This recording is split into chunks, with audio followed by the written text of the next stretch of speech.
So mga kaponyo, andito na tayo sa tinatawag nilang Carabao Island. At ngayon ay kailangan nating sumuot dito sa tinatawag nilang breakwater.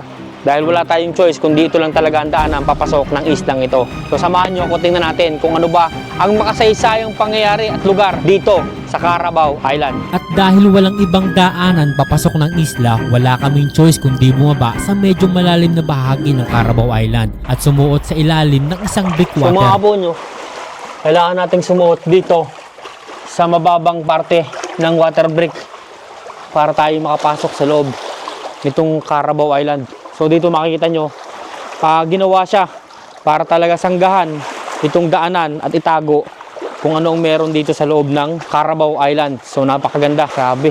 So mga kaponyo, tara, sasamahan tayo, itutur pa rin tayo ni Kuya Rap para malaman natin kung ano ba ang meron dito sa Carabao Island. So ano yung posibleng ano natin dito, Kuya Rap?